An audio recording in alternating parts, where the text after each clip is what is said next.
Okay. Good morning, everybody. Today is our Navi Slap.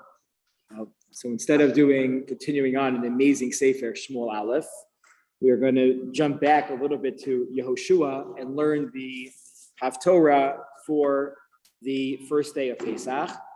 The first and second day of Pesach tell Pesach stories.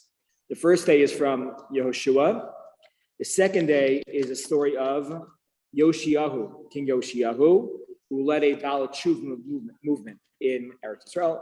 And part of the Baal Tshuva movement was people did not bring Korban Pesach. People didn't have a bris milah. And that's what they needed to get done, right? So you think about generations can go on in Klal Yisrael, mitzvahs can be forgotten, and even fundamental ones such as Korban Pesach and the bris milah. Sorry. So, but we are going to be doing the first day. First day, what's unique about it, just in general, we'll go through the psukim inside, is that we jump around. We go from Yeshua Perek Gimel to Perek K to Perek Vav. That is generally not what we do when it comes to Haftorahs. Haftorahs, by rule, we avoid that. We try to keep it one section of one book. It's very rare that we are jumping around like this. And in fact, we only have about 14 psukim in Perek K that are read from, and then a little bit in Gimel and a drop in Vav. So what are we talking about here in the book of Yehoshua that is so significant that it is the first day Haftorah for Rosh Hashanah, for Pesach?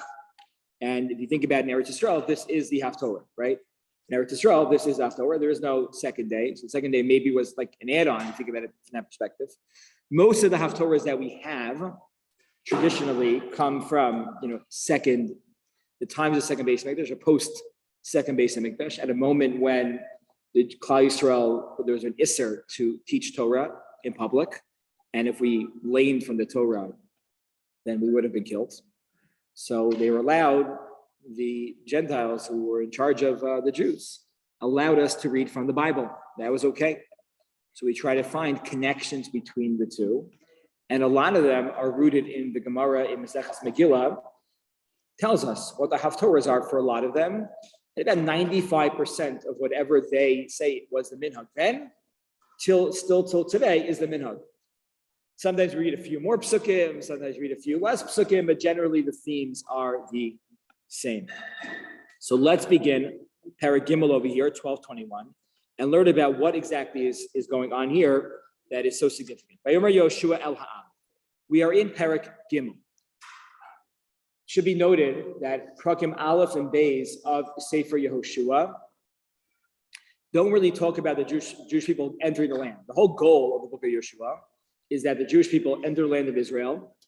They try to rid themselves of all of the inhabitants of the land of Israel, which we learned last year they were unsuccessful on. And they also place the people in the lands that they belong in, the cities they belong in. Reuven, Shimon, Levi, Yehuda, everyone gets their own slots and spaces. It's called Kibush Haaretz, the Yishuv Haaretz, conquering the land and settling the land. Vayomer Yehoshua. So now Perek Aleph is just a charge to Yehoshua. Yehoshua took over his leadership from a very, very significant man named Moshe Rabbeinu, who is known throughout the entire world, Ad Hayom Hazeh, right? Very tough act to follow. And really it's a charge to Yehoshua that we believe in you and you can do it. And several reminders of what a Jewish leader needs to have. The second chapter, we've learned the second chapter several years ago, is the story about Rachav, right? Rachav and the Meraglim. Still, they're not going in. They're still on the Aver HaYarden, outside looking in. In Perek Gimel, things start to move, but not as quick as we would think. If you're learning Sefer Yehoshua, you think, Perek Aleph, you jump right into Eretz Yisrael, making Aliyah, not so fast. Vayomer Yehoshua el ha'am. Yehoshua tells the nation, Hiskadashu, you should get ready. Prepare yourselves. Ki machar yaseh Hashem b'kivrachem neflaos. Tomorrow, Hashem is going to make miracles for you guys. Vayomer Yehoshua el hakohanim lemor. Se'u es Aron habris ve'ivru lifnei ha'am vayisu es Aron habris vayelchu lifnei ha'am.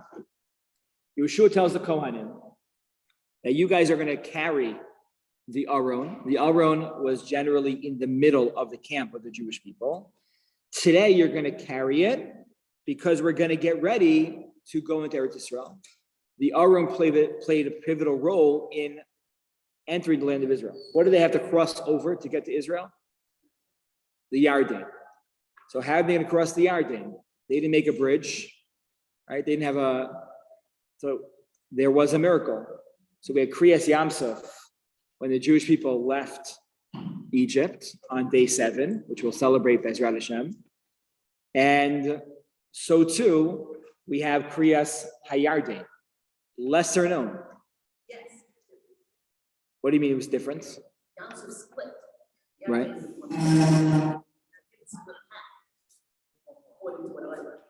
I mean, tall walls. And what do we say in the Torah by the Yamsuf? Yamsuf split in half. It was like a choma too. Yeah, but it was two. Yamsuf was one. What do you mean it was 2 and 1?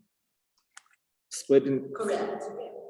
The Yarden was one, not two, on either side. It was only on one side. Oh, went to one side. Okay. It's not so clear how the Yamsuf split. It's not so clear how the Yamsuf split itself.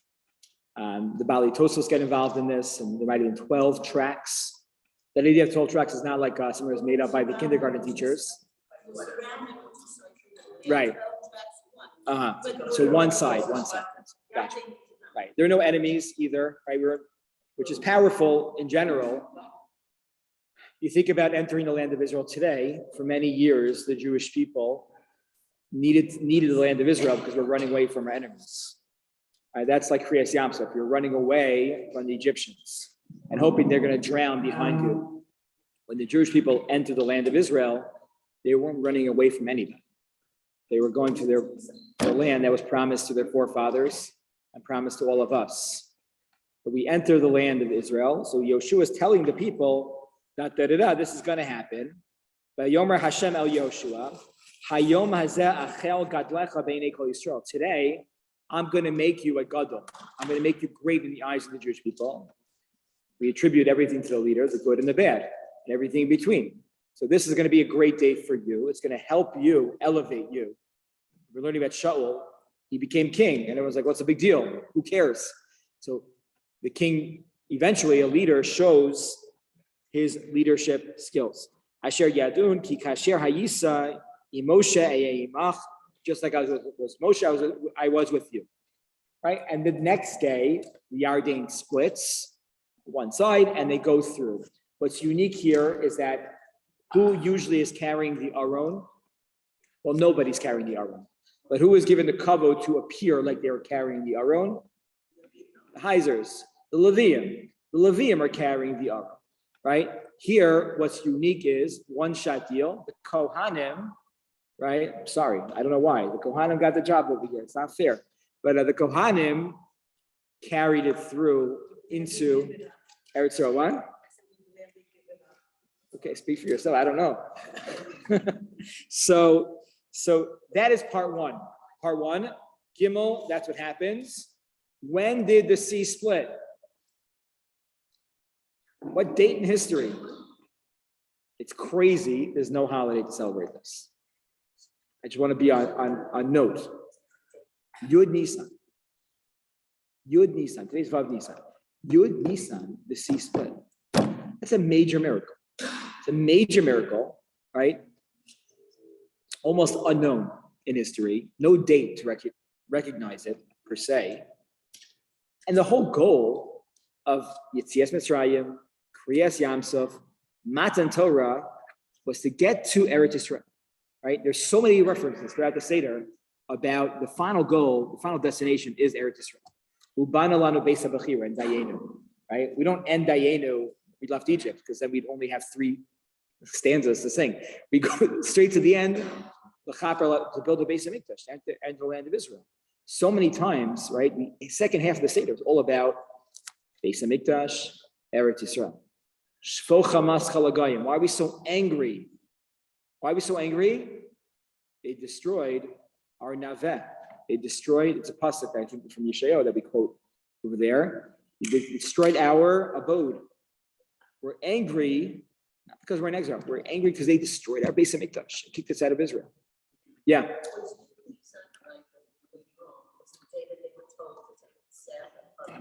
Yes. Yud Nisan, we were told to take the set. It is a big day. That's when it started. Okay, so we're not doing it, right? We don't, what do we do? The Shabbos Agadol really correspond. I think that was Shabbos when we told to take the set. So that was, that's why Shabbos Agadol itself is significant. Yeah. When they entered Israel, It it wasn't from Genesis. wasn't from? Genesis. Right. Now they have to fight. Yeah. To value that there. Yeah, right. So, it was a good thing that it started, but it was a difficult time for 7 years, and they didn't finish. Good. So 7 years we didn't finish. And so it wasn't fun and games. We'll see the beginning was very inspiring.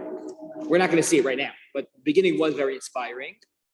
The nation was gathered together. They made a new covenant with Hashem. There were huge miracles that happened. It's really in chapter, we're not going to read it, but it comes up right after this. I think it's chapter Gimel and Dal that talk about the amazing miracles that happened on that day in Eretz Yisrael. The Vilna Gaon, it should be noted, the Vilna Gaon writes something amazing. The Vilna Gaon has a Parish Shiur Hashirim. And in his Parish Shiur Hashirim, he writes that we do celebrate the day we entered the land of Israel. But we don't celebrate it on Yud Nisan. We celebrate it on Shemini Atzeres. Shemini Atzeres Simchas Torah. Why do we celebrate it then? He says because Sukkot represents our sojourn in the desert for 40 years. That's why we're in huts, we're in Sukkot. We're temporary, we're outside our homes. And if Sukkot represents that, the day after Sukkot, the day after that has ended, is when we enter the land of Israel. The Gra writes, that's why, what is so central to the davening on Shmini Atzeres? Nashiv haruach u'morida geshem. When does rain matter to us? When you enter the land of Israel. We didn't need rain in the Midbar. God just was taking care of us. No. We need rain in Eretz Israel. We need God even more in the land of Israel. So that's how he says we celebrate holiday then. Okay. The Isahi. We continue on now with chapter 5. The Isahi. What? We're skipping everything. Crossing the Yarden. Crossing the Yarden. So now, Mazel Tov, we made it, right? I don't know if you kissed the ground when you entered the land of Israel. Did you get straight onto the bus? You no longer can do that in Israel. Okay, I'm not sure exactly what they did. Va'esehi amar Hashem al Yoshua. Aseh lecha charvot surim v'shuv mol as b'nei Yisrael shenis. Yoshua, you have a big job right now. Congratulations, Yoshua. You are a Moel. What? What did you say? You are talking about me all the time. You guys realize it's a week before Pesach and Yanish is sitting? This is a miracle on its own. It's amazing. It's amazing. Amazing. Hashem says to Yeshua, it's time to give a bris milah to the Jewish people. Bris milah to the Jewish people. What does that mean? Bris milah to the Jewish people. What are they doing? There's no catering in Eretz Yisrael. No 8th day catering. So what's happening here is the Radak writes, based on the Gemara in Maseches Yuma and elsewhere, that Klal Yisrael did not do bris milahs in the Midbar for 40 years. Why? It was dangerous, right? It was dangerous. There was a ruach tzifonis, a northerly wind that existed in the Midbar, and they felt that caused a real danger to the children. So they didn't give anybody a bris milah those 40 years in the Midbar. Rashi in Parshas Baloscha writes, talks about the story of Pesach Sheni, and in that story he says this is like a shtuch to the Jewish people, because you can only bring in Korban Pesach if you have bris milah.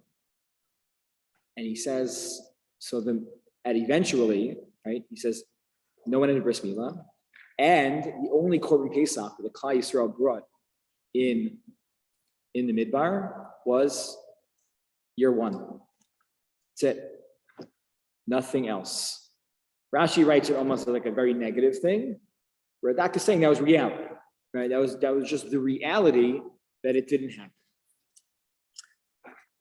So Yoshua is going to now give bris milah to all of the males that were born literally from the first day of 40 years ago till right before.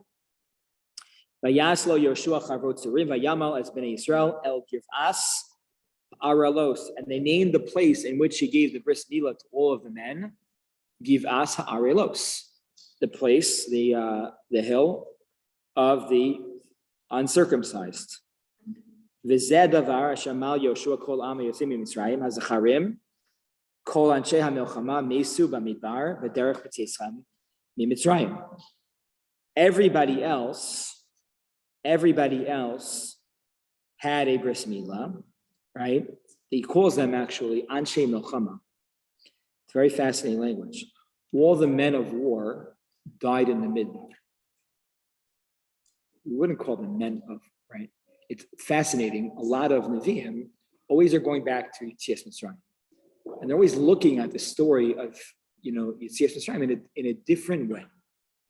Yeshua is calling them Anshe Melchama, as if they fought a war, right? I would call them survivors. They fought against God. What? They fought against God. They fought against God.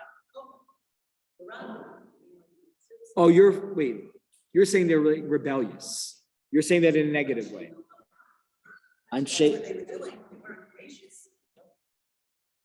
Okay, let's see. Okay, I didn't think like that. Okay, good. Let's.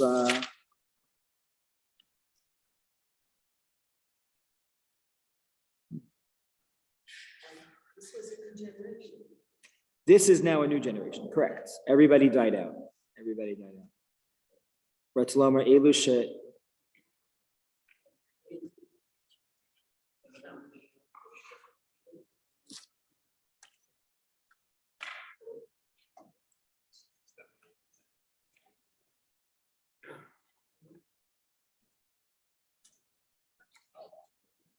Okay. The way the Radak says it is probably the clearest. He says we're calling them Anshe Milchama because who died? All the men from 20 and above died as a result of the Meraklim, right? They are subject to war. That's why he calls them that.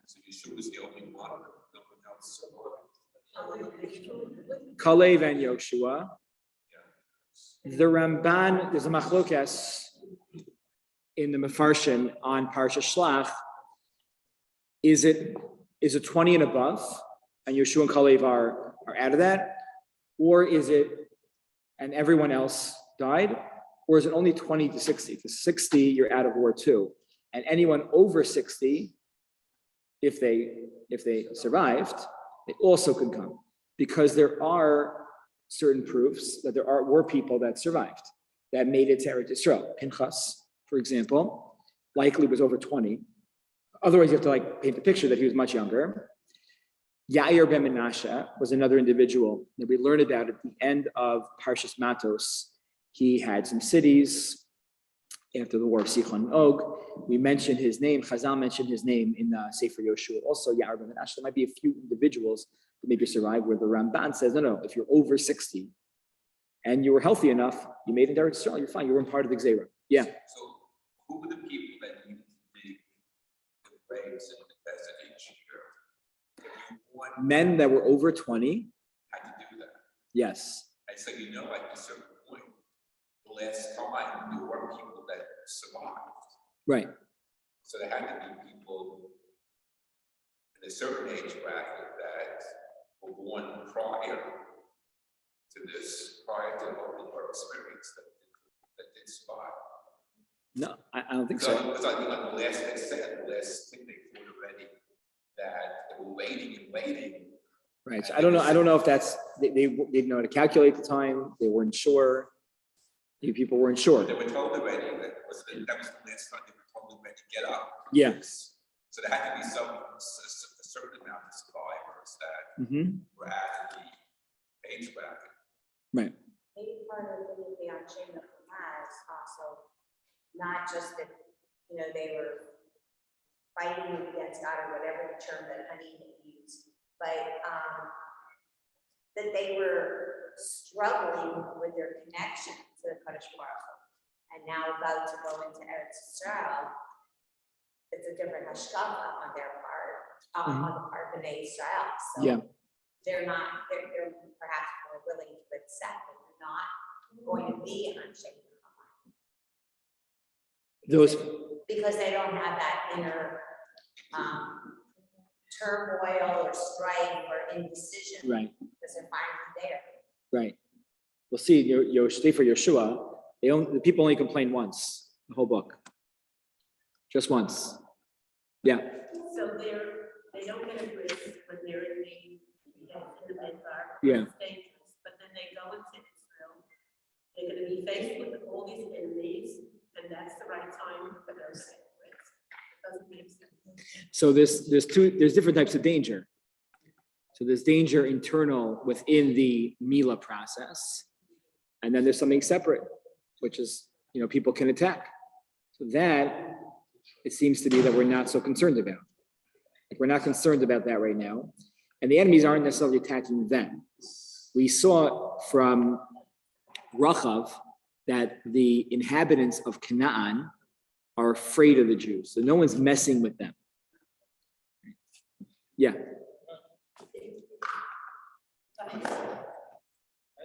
Starting in year 2, everybody 20 and did have this because they were in Israel. Right.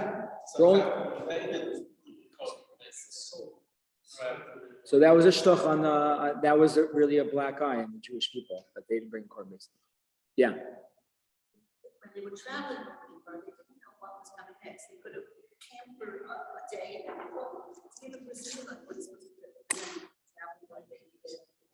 just that risky to do that. It was the uncertainty of the travel. Yeah. So the Gemara talks about this. There was one group that did have bris mitzvahs. According to one opinion of the Gemara, Shevet Levi said, we're going to risk it. The truth is, this concept, this Gemara, talks in general about the idea of risk-taking in halacha. They turn into a halachic discussion. If it was dangerous, how could Shevet Levi do it? And if Shevet Levi did it, why didn't everybody else do it? So there is like a middle category where it's dangerous for some and dangerous for not others. Think about the last few years. I'm comfortable, I'm not comfortable, I'm uncomfortable. So there could be a middle ground where it's safe for some and unsafe for others. And the Rishonim and the Achronim of Field Day trying to define what is a category where it could be safe and unsafe at the same time. And that's really, the bris milah in the midbar was a good example of it. Yeah. That's like Vincent. Now Vincent says it's common, right? You say that about having the bris in the midbar, but yet Moshe didn't have time to give his own son bris. So I'm not sure if we're gonna have time to see this, but what we do see right now is something very, very fascinating. We almost see like a reversal of the Yetzias Mitzrayim story. Yetzias Mitzrayim really ended. You can argue Matan Torah is part of it also, but the local story ended with Yam Suf. So we're beginning with Yam Suf. We're beginning with crossing a sea, and now we're like almost walking backwards through the story itself, and that's what's happening in Yeshua. Yeah. In line of going into Eretz Yisrael, Didn't the arrow in the midbar go, I don't remember, went last or went first? And then here coming in, it's going in first. Yeah. I think in the midbar went last. Still, middle. Right? Middle. Always right first. Yeah. No, but there might be, if you think about this more and broaden it out, there might be a lot of things. Ki mulim hayu kol ha'am, pasuk K, hayotzim v'chol ha'am hayilodim b'midbar b'derech, v'tzeisam Mitzrayim lo malu. Ki mulim hayu kol ha'am, everybody that left Egypt was gemalt, we would say, right? They were Nemo. We bring this as a proof. The Gemara in Yevamos brings this pasuk as a proof that anybody that needs to go through conversion, there are 3 stages to conversion. Mila for men, Tvila, everybody, and Kabbalah Sol Mitzvos. And the Gemara then says, where do we know that there are Mulim Kol Ha? How do we know this? They quote Yoshua. Interesting. From Yoshua is reflecting Ki Mulim Kol Ha'am. Where was the mikvah in the midbar? I don't know. Where's the mikvah? There's a mikvah in the midbar? Not so clear. The midbar, by definition, doesn't have a mikvah. So there are different, the Gemara one stage writes, there's a Masorah. They went to a midbar. They went to it, v'chipsu simlo sam. Before Matan Torah, they had to be tahor. And they were tahor. Torah says they were tahor, so they must have been tahor. Others say maybe there was a new form of mikvah just for that one time. And that was the sprinkling of the dam on the on the nation that Moshe did after Nasa v'nishma. That might have been a replacement for mikvah in that moment. Okay, and Kabbalah HaMitzvos was Nasa v'nishma. Right, that was Nasa v'nishma. Yeah. Real definition of midbar is wilderness, not desert. Okay. So wilderness, you have screens and. Maybe they're okay. Yeah. The Bitya Bas Paro was going in the Nile, so right. So So many Yeah. miracles. They needed a mikvah. It was exactly right. it was there. Okay.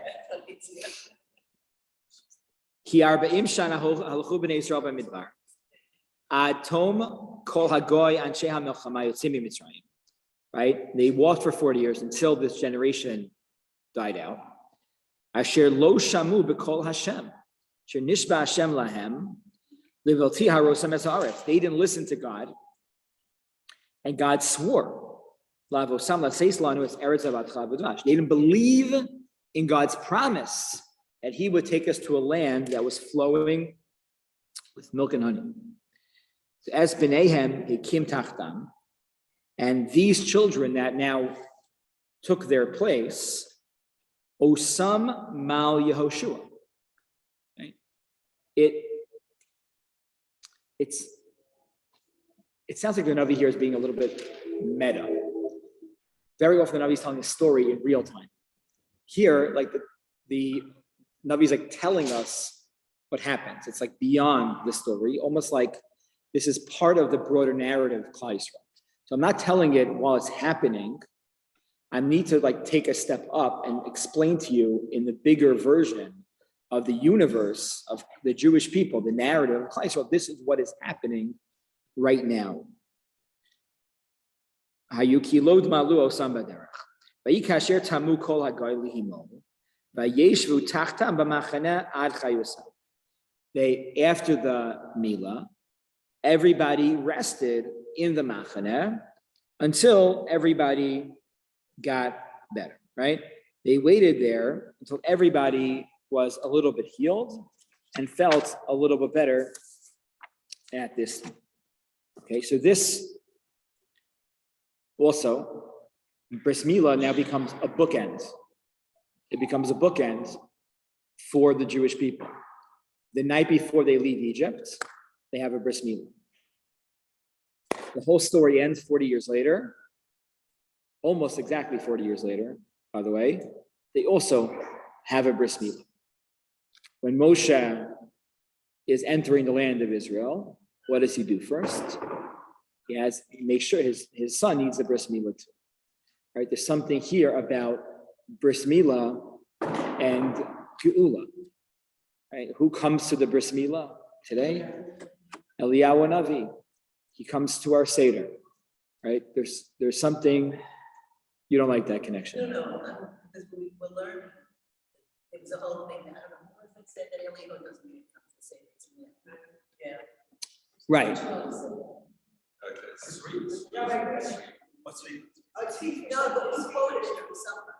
Yeah. He says it blew his mind, this whole every kid that watched, when he heard this, it's very. So there's a very cute story. Rabbi Rakefet from Eretz Israel wrote 2 volumes of a biography in the Rav. So I recently reread one of the volumes, and there's a story in there about Rabbi Soloveitchik when he was a little boy. He was a little boy in he went to Brisk. He grew up in Chaslavich, but he went to Brisk to be by his grandfather's Seder, Rav Chaim of Brisk. Rav Chaim was, on his last year, I visited his kever when we were in Poland. We had like an extra few hours before we were going on the plane, and Rav Chaim, before he died, he wasn't doing well health-wise, and they said you should go to a place called Utusk. Utusk is right outside of Warsaw. Warsaw is like the big city, and this is like the Catskills. Already, like it was a half hour outside. We went there actually in the forest to have a barbecue in a Lag BaOmer thing with the Jewish community of Warsaw, and it's a little quieter. It's not slower moving, slower paced, and the air is a little bit better. So I said, go there, and maybe you'll rest up. You get better. He died there. Chaim Brisk died there, so he was buried in the big Warsaw cemetery, which is one of the biggest cemeteries in the world today. And they said, what should we put on his kever? It's Matseva. No.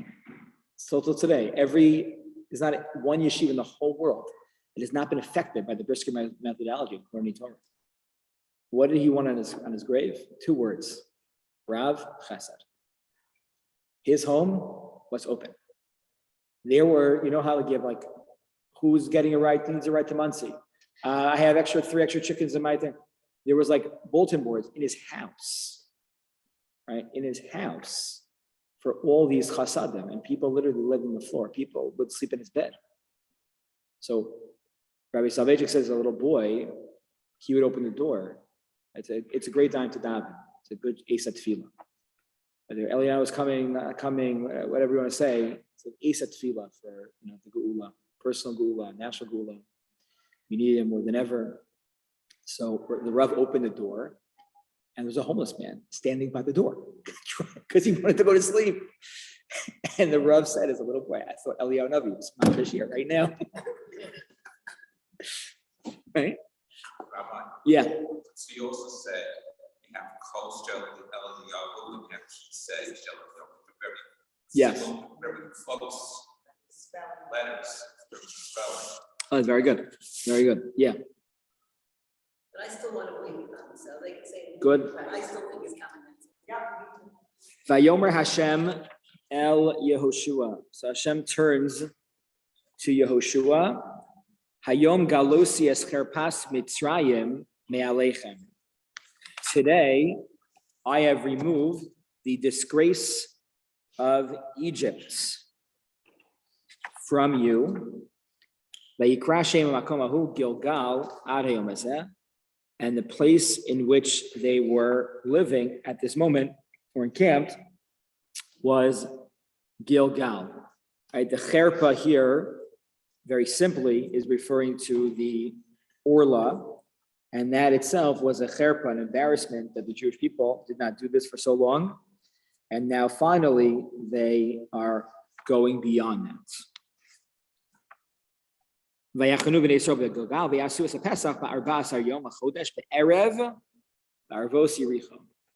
then what do they do next? They bring the Korban Pesach, right? As Klal Yisrael, they bring the Korban Pesach on the 14th of Nisan, right? When do we bring the Korban Pesach? From the Chatzos and on, we could bring the Korban Pesach, but we bring it much later. And on the 14th, on Erev Pesach. Rabbi, question. Yeah. So we have a Masorah that they didn't bring it when we were in the Midbar? Yeah. For 4 years? So this is the second one we brought. Yeah. Okay. Yeah. Vayochlu me'avur haaretz imacharas Pesach matzos v'kalui vayetzem hayom hazeh. And what did we eat the very next day? Mimacharas Pesach. After Pesach. When after Pesach? Pesach is a 7-day holiday. So it's not so clear if you look into in the Torah itself, just the text, that the holiday is called Pesach. The Korban is called Korban Pesach. The Cheskuni says that there's 2 holidays that we celebrate. The 14th of Nisan is Pesach, and the 15th through the end of the holiday is called Chag HaMatzos. If you're sensitive to this idea, it will pop up everywhere. Right here, Mimacharas Pesach. After Pesach, they eat matzah.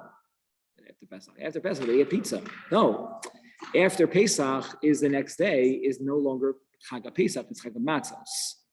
We obviously, conflate, we call them the same thing, but there is a different mode there. 14th of Nisan, Erev Pesach, is a holiday on itself. After Chatzos, there's an Isser Malacha, right? Someone should shave, haircuts, things like that should be done. If you have to do gardening, theoretically, it should be done before Chatzos, right? All those type of, like Chol Hamoed type of malachos are really prohibited from Chatzos and on Erev Pesach. Because that is a holiday on itself at that moment. Vayishbos, now what happens next? Vayishbos Haman, Macharas, Ochla me'avur haaretz, v'lo ya'od livnei Yisrael man, vayochlu mitvuas eretz Canaan, b'shana hahi. Now what did they do? They ran out of man. Once they entered the land of Israel, there was no more man. This is a part of a very important minhag on Pesach, is that the Jewish people or the Jewish children are starving all of Erev Pesach, right? Just kidding. But you see here, they ran out of man. They ran out of man. This also reflects the idea of this is like the reversal of Yetzias Mitzrayim. Now we're already, right? We started with a kriya, a breaking of a body of water. Bris Milah, Korban Pesach, no man, right? Almost undoing, right? Because really that really was, it was like a coddling. The Jewish people were in an infancy stage. And now the Jewish people as a nation are like adults. And as adults, at a certain point, parents need to say, no, you don't need a babysitter anymore. You can go to sleep by yourself. You can write that resume on your own. I'll help you. At a certain point, we need to say I'm not going to drive behind you and make sure you get to school. You're going to do it on your own. And at this moment, right now, the Jewish people, Hashem was saying, you're adults. I'm going to be with you. Don't worry about it. Daven to me, call out to me. I'm there. Call me. But more and more, you're going to do more things on your own. So now they ran out of man. The truth is, the man stopped coming a little bit more than a month before this on the 7th of Adar. When Moshe died, the man stopped. The Gemara talks about maybe it stayed a little bit longer, but they kept man. They were able to keep man. And they froze it. They froze it. Yeah, they froze it. Wasn't supposed to last one day. Oh, so after that Isser only applied when they're getting man every day. Once the man stopped, they're able to accrue, enough, and they kept it. Vahibios Yeshua the Yericho. Yeshua was in Yericho. Vayisa ena vayar. Vihine ish omed lenegdo. Vecharbo shlufa biyado. Yeshua now is in Yericho, and he looks up. It's nighttime, and he looks up and he sees a man girding a sword. Vayilech Yehoshua elav. Yeshua approaches this man, and he says, "Halanu ata, are you with us, or are you against us?" Now, what does that mean? Are you with us or are you against us? Who is this man? So the Gemara, and really it's right here. Lo ki ani tzarat Hashem atabasi. I am an angel of God, and I came now. Yeshua fell on his face, and this man, and Yeshua takes off his shoes, or takes off one shoe, and Yeshua has a prophetic moment right now. Okay, right now. What is happening here? The Gemara fills in the gap over here. Is that Yeshua made two mistakes this past day, this day. It's not clear whether this was like the same day as Pesach. It's probably a little bit later. Two mistakes. One mistake was he forgot to bring the korban tamid shel bein arbaim. The korban tamid needs to be brought twice a day, morning, shacharis, and at mincha time, bein arbaim. He didn't bring it. Second, he didn't learn a piece of Torah all day long. Personally, he didn't learn Torah. So the Gemara, so he says, halanu ata ol tzarenu. What are you here for? Are you here for my public mistake or my private mistake? Which one are you here for? So what does he say to him? Tabasi, I came now. Okay, thank you. I asked you a question and you answered me with nothing. It's like, what?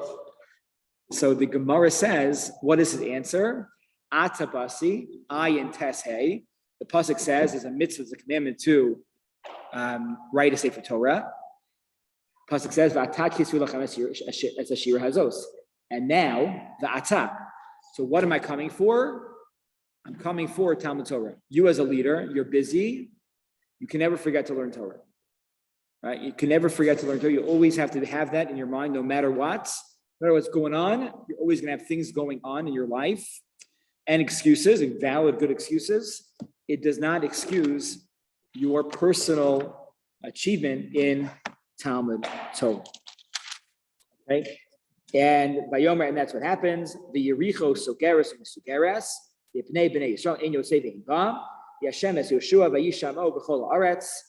And now Vav concludes, really it's the beginning of Vav, which is the conquering of Yericho, which is where the Haftorah itself stops. Because it's not, we're here to talk about first the direct connection between the first day of Pesach and the book of Yeshua, Bris Milah, Korban Pesach, the Jewish people, reigniting themselves and their connection to Hashem and its mitzvos, and really setting themselves up for conquering and inhabiting the land of Israel. What happens next is not relevant for now, because really the story of Pesach was about setting the stage too. It wasn't about what's going to happen next. Okay, we know what's going to happen next, but that's not what it's about. It's about setting that stage for the future. That's why Pesach itself is a holiday that is really connected. It's really a 50-day holiday. Pesach directly connects to Shavuos. The Ramban calls the days of Sfira Chol HaMoed. They're called Chol HaMoed. It's one long holiday. Pesach sets the stage for the rest of our history. Right? The best is yet to come. The matzah, the small piece, the big piece. So many different allusions to this idea that it's the beginning and it's very much not the end. That's why Yeshua almost ends on like a cliffhanger. What's going to happen next year? Richo. We'll get to it. Doesn't matter right now. Right now, we're at a good place, the Jewish people, and we will move on. On Thursday, we'll stop here right now for the Haftorah.